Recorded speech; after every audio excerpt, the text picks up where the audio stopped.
Hello, everybody. This is James Diboe, Discovering, dedicated to regional peoples, as always. And we've got a special guest on today, Professor Adakaya Adabaja. How are you doing, my brother? I'm fine, thank you. Great to have you on anyway. And you're from South Africa? I'm from Nigeria, but I'm Oh, based okay. in South Africa. Based in Nigeria. That's me too. I'm the Ijaw tribe of Nigeria. What tribe are you? Since Nigeria came up. Well, I usually refer to ethnic group rather than tribes, but my ethnic group is Yoruba, and I'm from the southwest of Nigeria. Right, okay. My fiance is Yoruba, so that's very Mm, interesting. okay. And I do connect more with the Yoruba because of its widely spoken, the Yoruba Empire, and a whole lot more. Anyway, so your international relations in African studies, I understand that you deal with colonialism and you deal with slavery and many other things, politics. And also, we speak about your books as we go on in the show. So, if you want to give us a brief little story of your beginning, how it all came across for you to get into what you're into now. Well, I grew up in Nigeria, southwest Nigeria, in Lagos. Went to a British boarding school in my teenage years. I then went back to undergraduate in Nigeria. I was at the University of Ibadan in Nigeria, and I studied German, literature, history, language. And then I went and did a master's at the University of Oxford as a Rhodes Scholar. And I went to the US to do another master's at a place called the Fletcher School of Law and Diplomacy, which is a school for training diplomats and people that go into public policy. And I then went back to Oxford to do my PhD. And I subsequently worked in a couple of think tanks, one in New York at the International Peace Institute, where we basically were trying to bridge the gap between African regional organizations and the United Nations. And we were producing research on Africa and the United Nations, but also regional organizations in Africa, like the African Union and the Economic Community of West African States. I then I went to South Africa in 2003 and headed up the Center for Conflict Resolution in Cape Town for 13 years.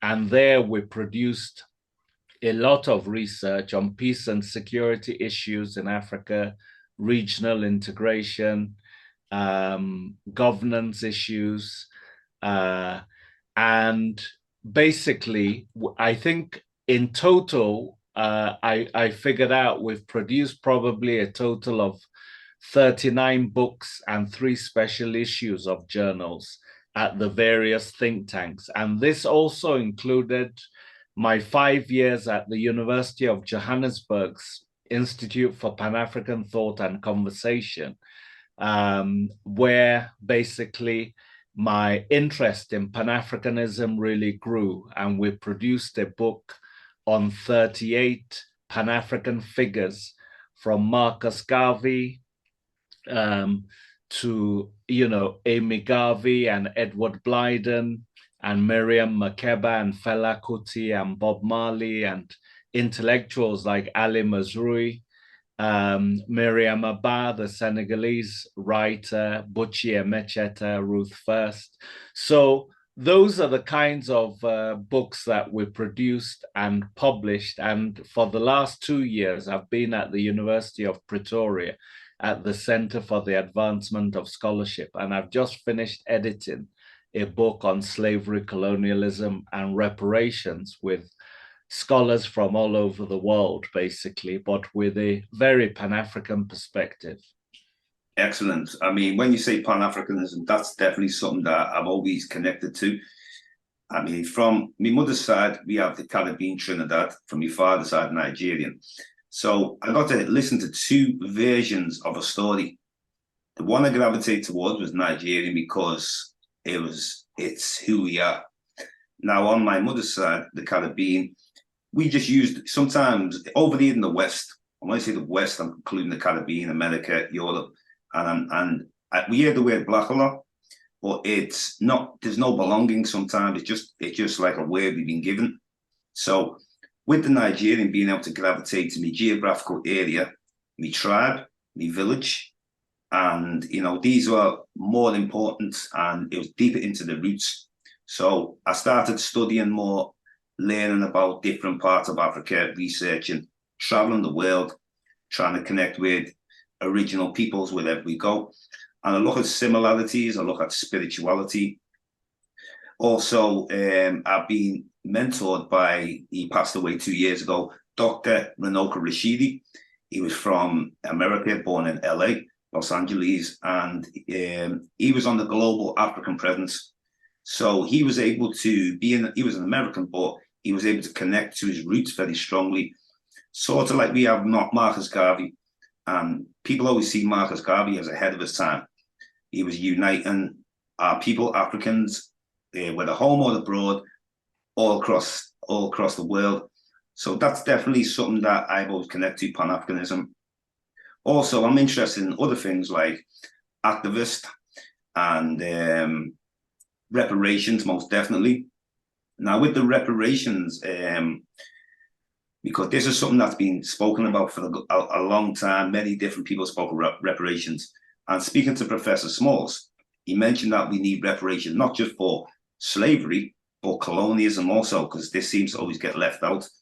So if you was to speak on both reparations, how important they both are, and how could we get the reparations done, the solution? Thank you very much. I think in terms of reparations, it's an issue that has been, of course, long running. And the argument that many have made is that other groups, like Jewish groups, received reparations for the Holocaust. Yeah. They're indigenous groups in America and Canada that received reparations. There were Japanese prisoners of war in the US that were interned in concentration camps by the Roosevelt administration that also received reparations. So the argument is that for 4 centuries of the transatlantic slave trade, and as Professor Small often points out, for the century of colonialism in Africa, there should definitely be reparations for the descendants of those people that suffered, the victims of these crimes against humanity. And so, in the Caribbean, you have figures like Hilary Beckles, the professor and eminent historian who is the vice chancellor of the University of the West Indies. And he's the chair of the CARICOM, the Caribbean Community Reparations Committee, and he's pushed very strongly to have reparations paid for both slavery and colonialism in the Caribbean. The African struggle has centered around the Organization of African Unity, which set up in the early 1990s a committee led by a wealthy businessman from Nigeria, Moshood Abiola, and it had eminent scholars like Ali Mazrui from Kenya and Dudley Thompson, the former Jamaican foreign minister. And they pushed very strongly and tried to establish consciousness about reparations and also get the OAU to demand that reparations be paid to African countries, to descendants of Africa for, as I said, slavery and colonialism. Unfortunately, that activism from the 1990s died out when the Nigerian government was no longer chairing the Organization of African Unity, and Moshood Abiola himself died as well.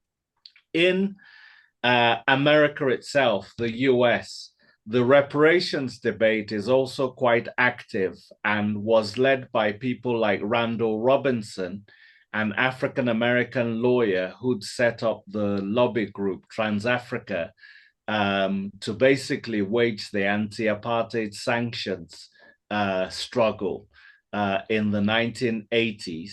And more recently, you have groups like Black Lives Matter that have pushed some of these debates as well.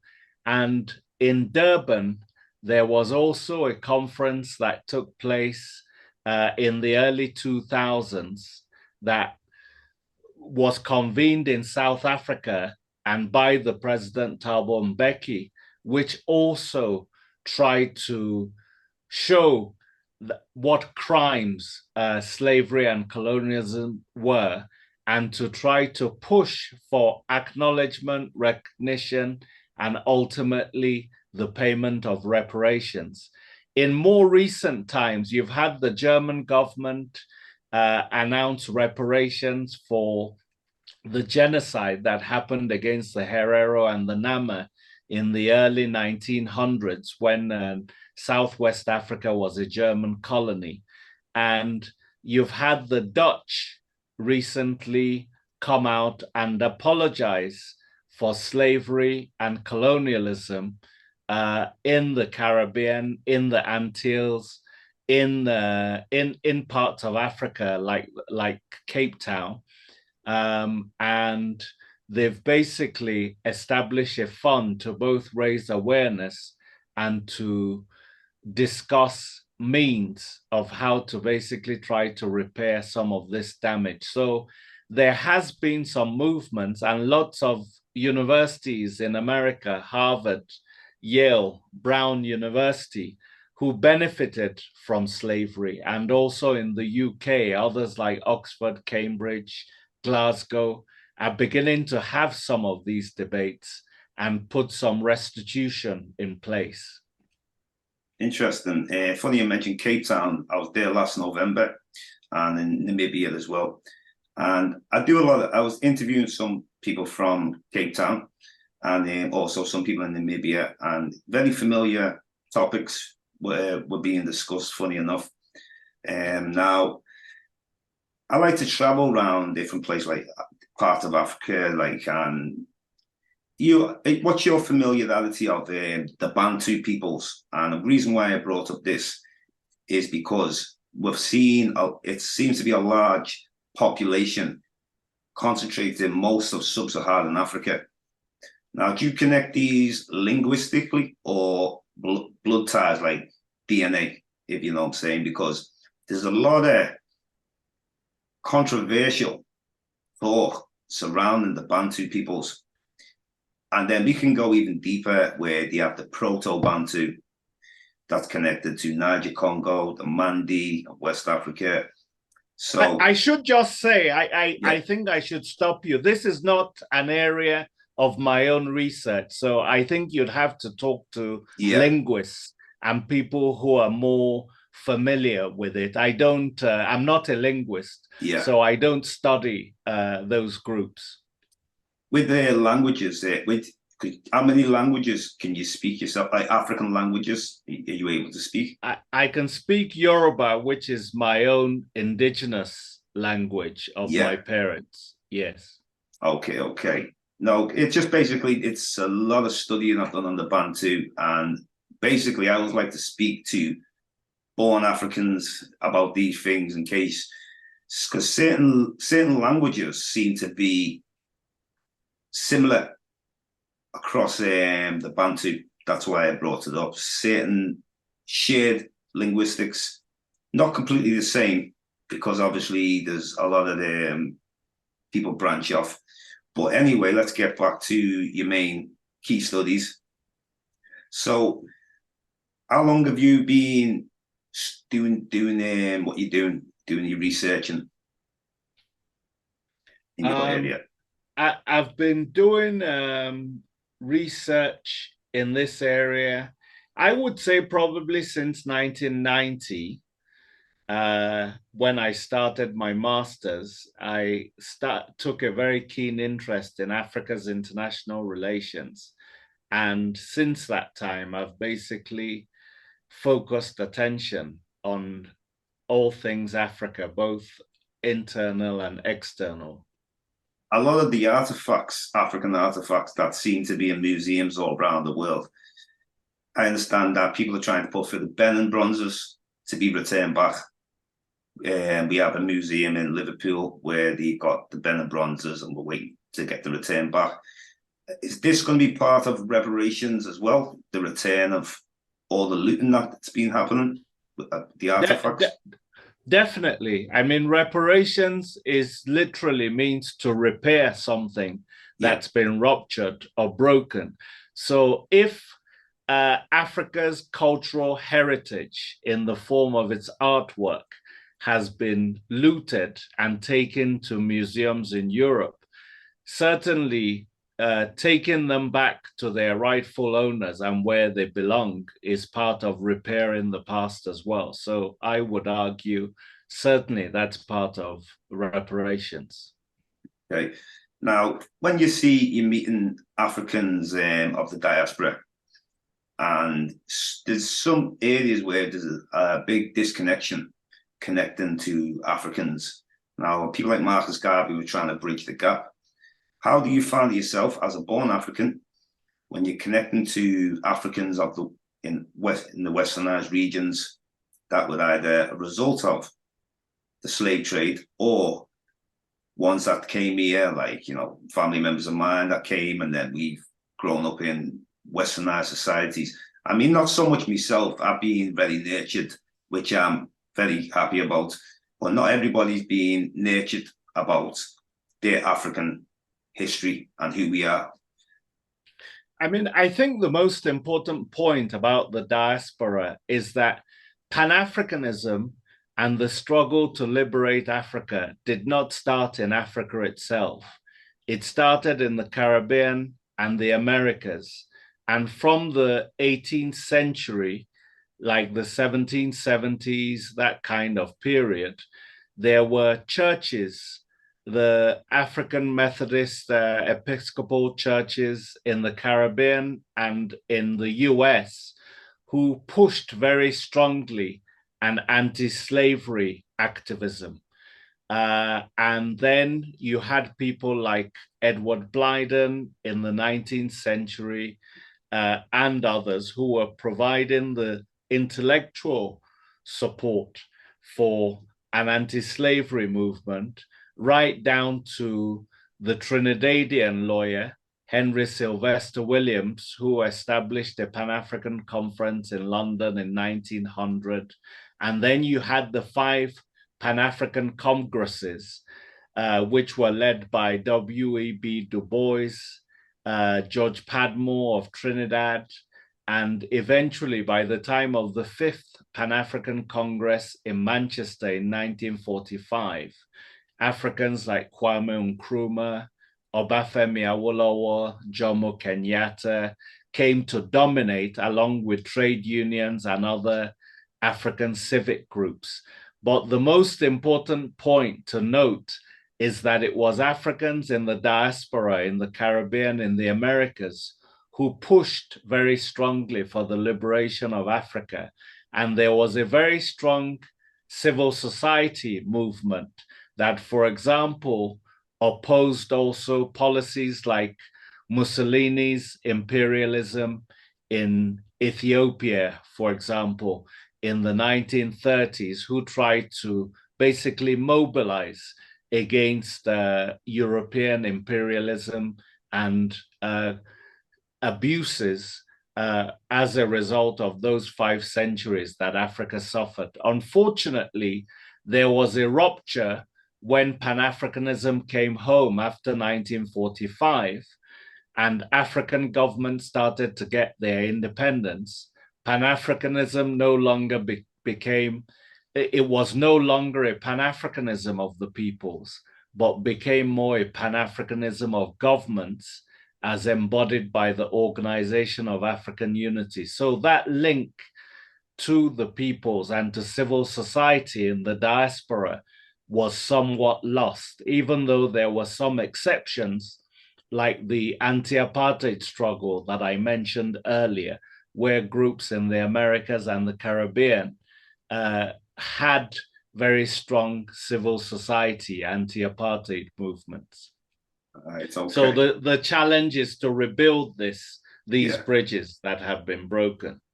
Now, in Africa itself now, with you being born in Nigeria and now you're based in South Africa, because I was looking at, I mean, I didn't have no issues there or nothing. This xenophobia problem where, like, being there yourself, did you just find you find a great connection with the South Africans, or is it anything like where, because you're from another part of Africa, a bit of a disconnection? How did you find it yourself? I think there's definitely a connection among some people Yeah, who are very Pan-African. Thabo Mbeki, the second president after Nelson Mandela, pushed a very Pan-African line. And he was the one that led the creation of the African Union. It was actually born in Durban in 2002. And he also built many of the institutions of the African Union, like the African Peer Review Mechanism and the New Partnership for Africa's Development. And he also worked very closely with the Nigerian president at the time, Olusegun Obasanjo, to promote peacemaking and peacekeeping in Africa and to try to give Africa a stronger voice in global politics. So that is there. And there were South Africans, of course, that grew up in exile. Many of them in Southern African countries like Zambia and Botswana and elsewhere as well. But the xenophobia is there and is very strong. You've had attacks against foreigners since the post-apartheid period began. There were very serious attacks in 2008 where 62 people were killed and 100,000 displaced. And there are sporadic attacks that continue even in recent years against shopkeepers from Somalia, from Ethiopia, even Pakistanis, and attacks on Nigerian businesses as well. So it's very unfortunate and very sad, but that's the reality. But there are still people that support a Pan-Africanism and want South Africa to play a larger role within the continent itself. definitely. Now, as far as Africa as a whole, do you see a lot more? Do you feel like more unification is growing?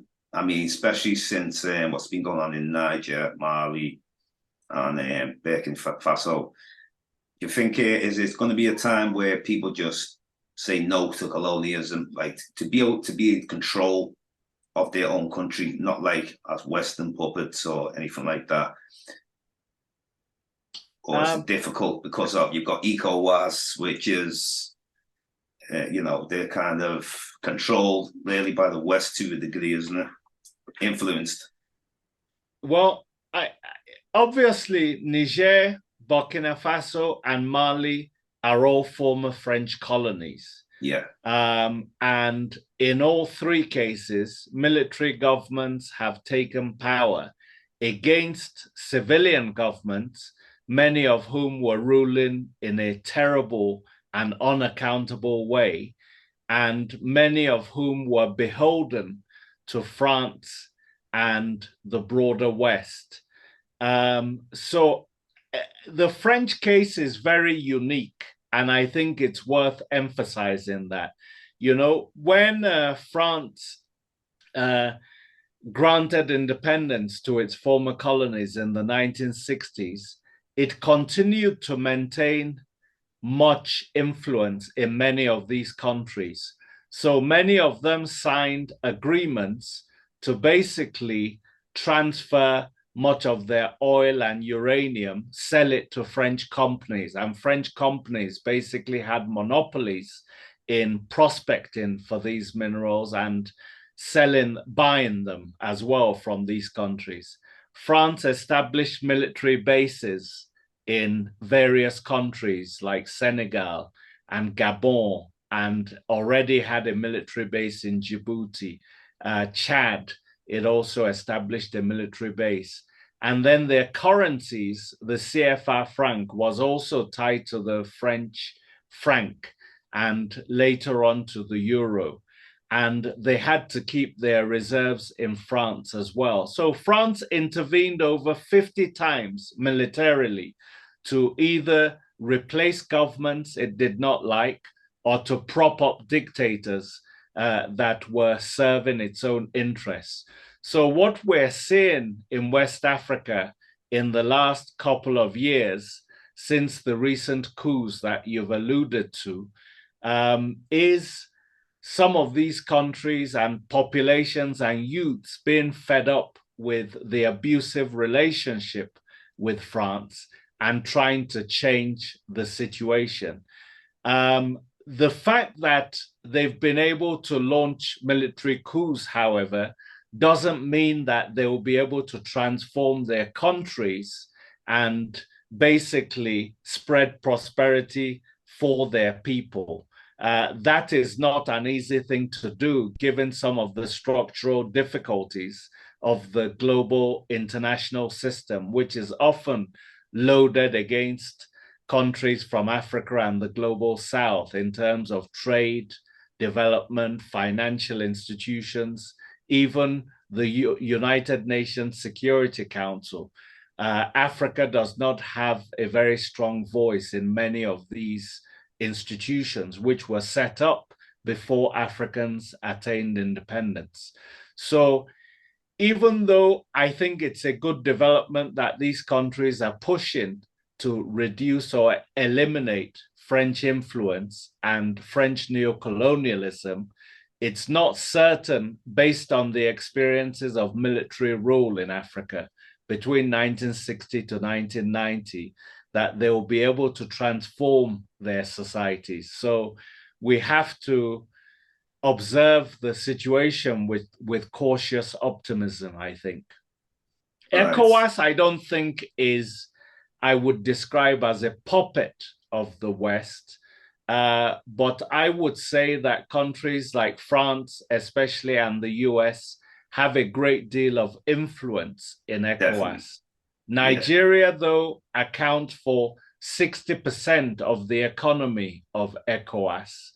A large part of its population also, I think probably around 60% of its population too. And Nigeria in the 1990s played a very significant role in terms of keeping peace in Liberia and Sierra Leone, which are two Anglophone countries in ECOWAS. But Nigeria has always had less influence in Francophone French-speaking countries like Mali, Niger, and Burkina Faso. So there was a suspicion that the French and the Americans, who both have military troops in Niger, were going to manipulate an ECOWAS military intervention that would favor them. But I think some of these fears and concerns are dissipating. And the fact that France announced a withdrawal of its troops from Niger, I think has changed the dynamic somewhat. Well, hopefully ECOWAS don't go in there, hopefully there's more of a unification and recognize a common struggle of colonialism. It's much more bigger than just an individual country. It's the whole of Africa, so it's definitely, I hope that that doesn't happen anyway. And I hope people can see we're more stronger to be unified. And, we're one people, at the end of the day, yeah, we have different ethnic groups, but we seem to share a lot of similarities, than differences. So anyway, is there anything that you'd like to put a message across to Africans abroad or Africans of the continent? Well, I think the important thing is that we have a large African diaspora now, which is often estimated at maybe between 50 and 100 million people around the globe, depending how one actually counts the descendants of Africa, because we mustn't forget there are also many African descendants in countries like Brazil and Colombia and Cuba, where Yoruba religious traditions are very strong, maybe even stronger than in the source, Nigeria itself. So I think the important thing is that, and many of these African descendants, particularly the more recent emigres to the West, continue to maintain links and connections to their countries. The remittances that these populations send back to their home countries now exceeds the aid that Africa gets. So that's quite a remarkable statistic in and of itself. They're helping to rebuild the continent and helping to contribute to economic growth and development in the continent. And many governments across Africa and the Caribbean are beginning to see the importance of these diasporas and are trying to organize themselves to kind of tap into their wealth and their access to knowledge and skills, and encouraging them to bring some of that wealth and skills back home. So I think that's what we have to continue to do, and continue to link the struggles between Africa, the Caribbean, and the Americas. And one positive development also is that governments like Ghana have set up, kind of migrant villages, if you like, to try to encourage descendants of Africa in the Americas and in the Caribbean to come back to their ancestral homes, and providing incentives for them to be able to live in that particular country. So I think these are initiatives that are to be welcomed, and we continue to promote them, and we continue to rebuild the bridges between Africa and its diaspora. All right. Well, I was getting a lot of inspiration also from watching a lot about Ghana. We're watching Black Americans going there, people from Europe going there, and it's really that's what it's about, not looking at each other as with any difference. We should be able to come home, and anytime Africans come, we welcome them, try to, it's about the connection. I am 100% for it. And a lot of the time we do have a lot of focus on the slave trade, but a lot of people in the West do not focus on colonialism or even pre-slavery to get back to our true African traditions. I mean, I understand we have religions that's been imposed, a lot of Abraham religions. Now, what's very important is like, I've been always trying to research for many years about the true African spirituality. And I will be taking a trip to Ibadan, because that's the actual area my fiance is from. So I've been invited out there, and I'm hoping to do a lot of research there, get a lot of interviews going. And it's about connecting on to who we are, not who we became. And it's not, sometimes things will be an uphill battle in some areas. Like, I mean, I have a Nigerian name, so I'm happy with that. And then obviously I learned very young on, like, my mum's side, I didn't have the African name, you have the slave trade name, slave master name. And so these things, I was able to like maintain a balance, but at the same time, I was able to understand militancy, where some people might think Africans are not too militant in certain areas and that. But I understand the nature of the African. It's not always about war. It's about trying to talk and negotiate, because we want peace, because we were peaceful people. Where some people in the West always wonder, why aren't they so militant? Now, don't get me wrong, you have certain parts of Africa which is a bit different, where they might be more militant than other parts. But what would you say to that, as far as the comments that people might see Africans not as militant as people in the West. And we are finished. I don't know what that means, to be quite honest with you. I think what they mean is like radical, like they look at like, say, Malcolm X, how he was, and say you have the Black Panther Party, you might have like the Nation of Islam. I think that's what people are more referring to. Yeah, I don't think every struggle has its own epoch and its own time. Excellent. Excellent discussion. Excellent discussion. You know, I want to thank Adakaya Adabaja on discovering dedicated to original peoples. As always, I'm the host, James Diboe, and big thanks and blessings to the professor, and peace. And we are out of here. Thank you very much. Peace.